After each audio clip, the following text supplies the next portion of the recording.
Hello, everyone, and welcome to another episode of Renegades React. Today, we are going to be looking at another epic rap battles of history. I've stopped trying to say it how the way Nice Peter does, because every time I do it, I fail miserably. So, what we're going to do is we are going to be watching the epic rap battles of history between Clint Eastwood and Bruce Lee, two icons of cinema. I mean, Bruce Lee, the man with no name, Bruce Lee was just Bruce Lee. And Clint Eastwood was the man with no name. Sorry, I got him a little crossed up there. Got a little excited. In my excitement, I kind of acted stupid. But this should be a good one. I'm excited about it. I am as well, because Bruce Lee. I mean, Bruce Lee's Bruce Lee, man. He's an icon.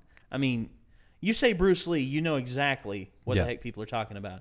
You say Clint Eastwood, people know exactly what the heck you're talking about. Mm-hmm. I mean, I'm interested to see what they're going to say. I mean, but at the same time, I'm kind of scared of what they're going to say, because Clint is kind of a curmudgeon and is kind of cotchery. Yeah. with how he. I mean, did you see you saw Gran Torino? Oh yeah, right? Absolutely.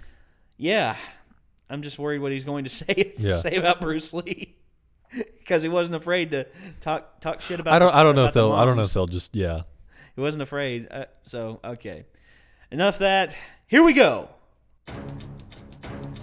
I'll bankrupt all over the world! Clint Eastwood versus Bruce Lee! Begin! I got the baddest fist of fury that the world ever saw. Defeat whole karate schools and motherfuckers with claws.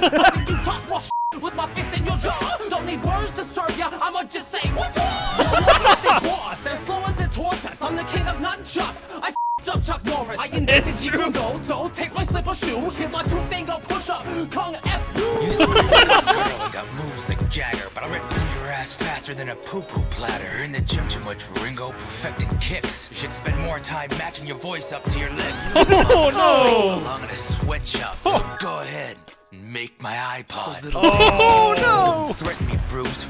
You, dude, I even squint better than you. I be the good and the bad. You must be the ugly. I would mess up your face, but your mama did it for me. Took your pistol for a fistful of your $1 million babies. You were cool in the 80s, maybe, but now you're just crazy. A man who argues with people who aren't even there is more fit to rap against this f***ing chair. You feel lucky, punk? That's what I'm asking. You can't be too tough. You got killed by an ass breaker. 1-inch punch, same size as your pecker. Leave the rapping to me. Stick to Chinese checkers. I'd beat you in round 2, but that'd be unbelievable. No one in your family ever lives to see a sequel. Oh! Who won? Who's next? Man. You decide! Epic! Rap battle of the world! Wow! Man. Dang! Are you serious? Golly, Wow! Oh my God! Woo! Man, I feel like I thought the delivery was great on both sides. Both sides, yes. But man, Eastwood just cut so deep. Like Dang. I wasn't ready for that at I all. wasn't either. My God, I expected him to pull out some of Bruce Lee's failures, like the supposed fight he lost to I forget his name, Jack Hongman Jack, I think was the guy's name. I forget his name. It was in the Bruce Lee the story, and it was fictionalized what happened. Hongman Jack. I watch the internet just destroy me for not knowing this, but. Yeah, but I never expected him to pull out the Brandon Lee's demise too. Yeah, that was that. And honestly, some of those cut me a little deep, where I'm part Asian. Yeah, well, actually, okay. Here's the thing. You know that Bruce Lee's mother was actually half Chinese. Yeah, Bruce Lee's mother was half Chinese. Her father was German, and her mother was Chinese. And then his dad was part of the Chinese orchestra. Came over to San Francisco. And Bruce Lee is actually an American who was born in San Francisco, even has a birth certificate listing him as an American citizen. But he was raised in China by his father. And you see, truth is, I think you're the missing 25% of Bruce Lee's Asians. Except though it's 25% Japanese, but Japanese going back so far. That's it's true. Chinese ancestry. yeah, I mean, They just relocated to the. It's just like Taiwanese don't like to be declared Chinese, but they're more closer ancestor and in terms of ancestry to the Chinese than I guess that's probably than true. Japan. But or Chinese Taipei. Sorry, China. Chinese Taipei. It's really Taiwan. But yeah, as much as I hate to go against Bruce Lee, I absolutely Clint got nasty. I absolutely love Bruce Lee, but I do just, too. Clint just got nasty there. It at just the end, cut man. so deep, like. Oh my gosh. And I kind of feel bad for siding for him just because I was like, "Whoa, Clint, like you shouldn't have gone there." But it's a rap battle, and you're supposed to side with the person who cut the deep. Yeah. I mean, there are people who go too far. Like there was someone who said Hitler went too far in his rap battle, like mentioning here, take a step in my shower. It's like that. You consider that too far? You don't look at what Hitler did in history and say, "Oh, that's not too far from what he did." Yeah, they really cleaned him up for that rap battle. Oh yes, but I gotta Man. say, Bruce Lee bringing up the empty chair, the empty chair talk that Clint did at the Republican National Convention. I found that hilarious. I don't get political on here. I look at that from a comedic standpoint, and in terms of how he did it, he killed it on Yeah. stage, dude. It was hilarious what he did. I mean, heck, even like ultra leftist Bill Maher has come out and said that was friggin' hilarious. I found it hilarious, and I don't like Bill Maher. I don't like really saying I agree with him on those things. I've never really agreed with Bill Maher on a lot of things, but yeah. So I got to give it to Clint Eastwood, Bruce Lee. Love you to death, man. He did good in this as well. Oh yeah, they were both fantastic. Yes, I mean, but absolutely. still, Clint. And Clint honestly, comes out on top. Out of the gate, I was like, Bruce Lee has this. Yeah, Totally. I was too, and I thought, well, Bruce Lee. A lot of people overlook his shortcomings because of how big he got after his death. Yeah, he is a little bit mythologized, I guess. Yeah, he's looked at in sort of semi a Hollywood religious figure in terms of minorities in cinema, because you think about who was the first Asian leading man in a mainstream film. No one. They were either pushed back to supporting characters or forbidden lovers. That's Right. it. I mean, that's just like one person in particular. I forget his name. Matsushiro Ikishiwa, I think. He was. You remember the Swiss Family Robinson? Yeah. You remember the leader of the pirates?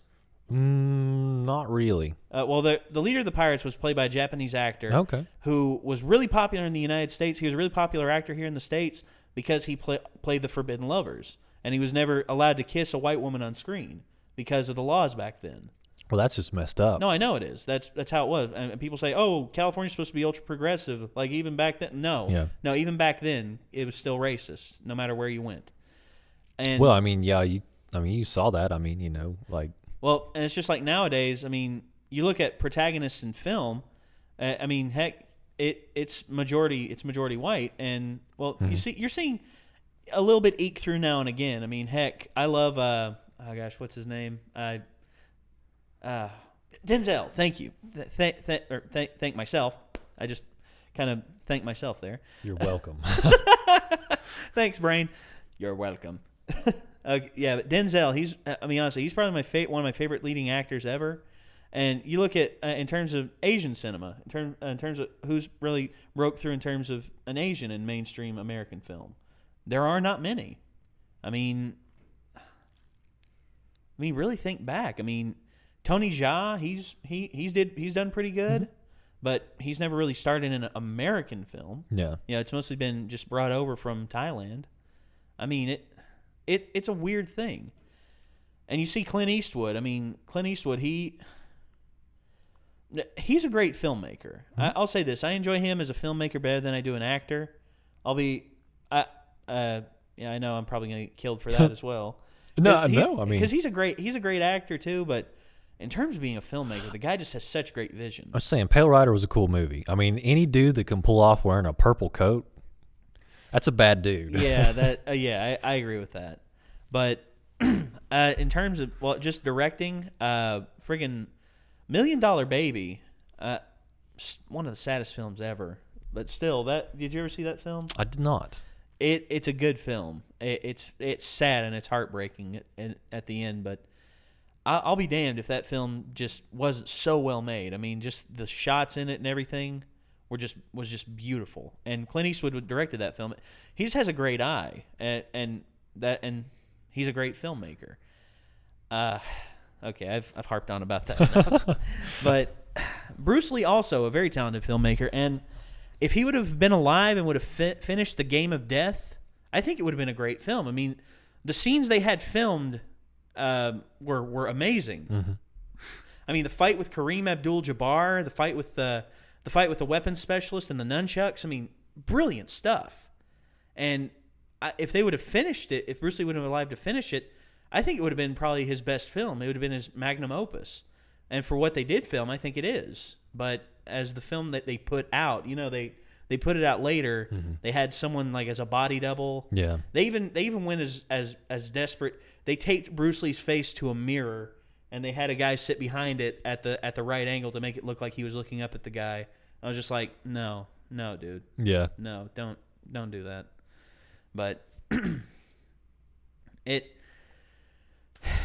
Bruce Lee, a lost legacy. I think, kind of like you said, a mythological legacy. Mm-hmm.